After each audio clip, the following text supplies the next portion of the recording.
Don't give up. It's a phrase stitched into the fabric of our culture, a rallying cry echoed by teachers, coaches, entrepreneurs, and self-help gurus.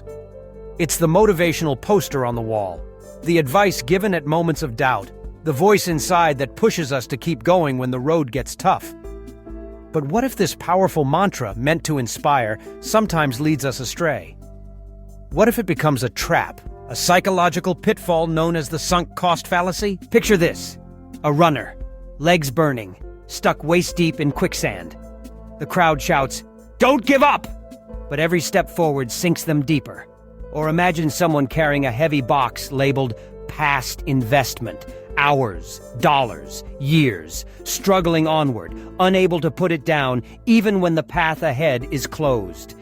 These are metaphors for a common human error: mistaking persistence for progress and failing to notice when our efforts no longer serve us. Let's start with why "don't give up" is so glorified. From childhood, we're taught that persistence is the key to success. The student who studies until midnight, the athlete who trains through injury, the entrepreneur who risks everything for a dream. These are our heroes. Psychologists call this grit, the ability to persevere through obstacles, to keep going despite failure and frustration. Angela Duckworth's groundbreaking research on grit found that it predicts who survives West Point's grueling first summer, who wins spelling bees, who sticks with challenging jobs. In school assemblies and graduation speeches, persistence is painted as a virtue. Our stories of greatness, Thomas Edison's thousands of failed light bulbs, J.K. Rowling's rejected manuscripts, Steve Jobs' return to Apple, are tales of perseverance. In self-help books, podcasts, and TED Talks, quitting is framed as weakness, surrender, or even betrayal of oneself. The message is clear: grit is good, quitting is bad. But here's the twist. There's a hidden danger in this narrative, one that psychologists and economists have studied for decades. It's called the sunk cost fallacy. The sunk cost fallacy is the tendency to continue investing in something just because we've already put time, money, or effort into it, even when the future payoff makes no sense.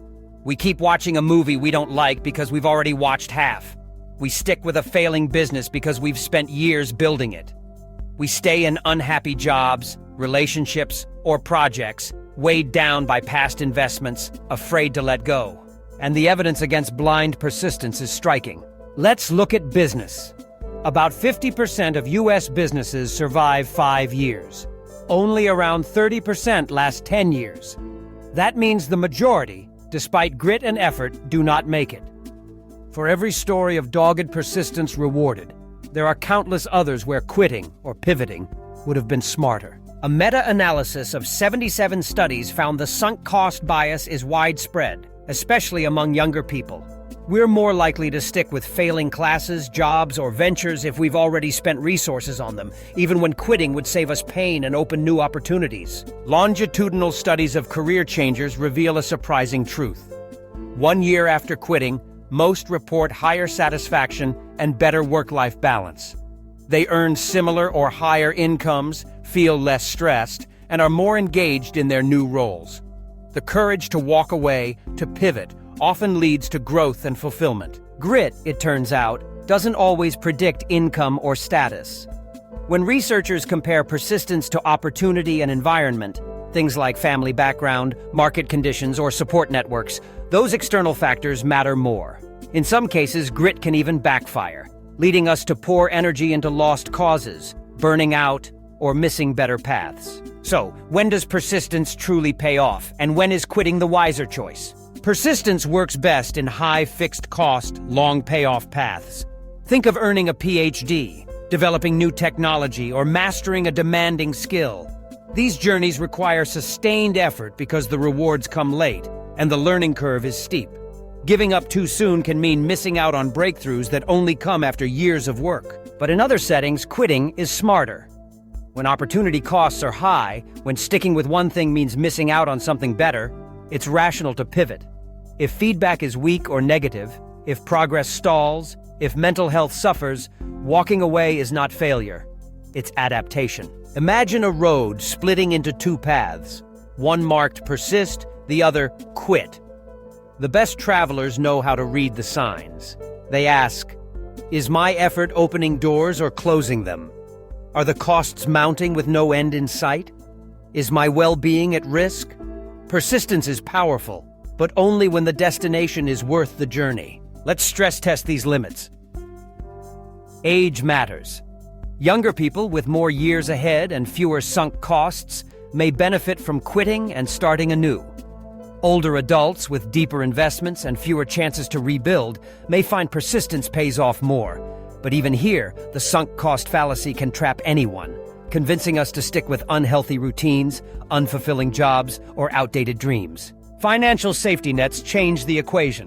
Those with savings, support, or strong networks can afford to quit and experiment, knowing they have a cushion. Those without may need to persist longer to avoid risk, but sometimes the bravest act is quitting anyway, trusting that new opportunities will emerge. Cultural context shapes our choices. In some societies, quitting is stigmatized. In others, reinvention is celebrated. The pressure to persist can be intense, but the freedom to pivot can be life-changing. The truth is nuanced. Persistence and grit are tools. Used wisely, they build resilience and achievement. Used blindly, they can trap us in cycles of frustration and loss. The sunk cost fallacy is not just an academic concept. It's a real force in our lives, steering us toward decisions that feel right but aren't. So how can we escape the trap?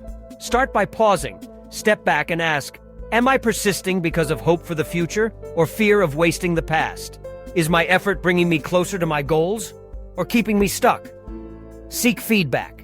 Analyze your options and give yourself permission to walk away when the time is right. Quitting is not weakness. It's a strategic move, a way to reclaim your time, energy, and potential.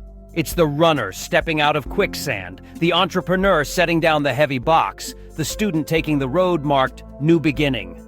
Sometimes walking away is the bravest and smartest choice. As we close, remember, don't give up is a powerful message, but it's not a rule. Persistence is valuable, but only when the path is worth traveling. The sunk cost fallacy is a danger, but awareness is the antidote. Now, it's your turn. What common life advice do you want dissected next? Drop your thoughts in the comments below.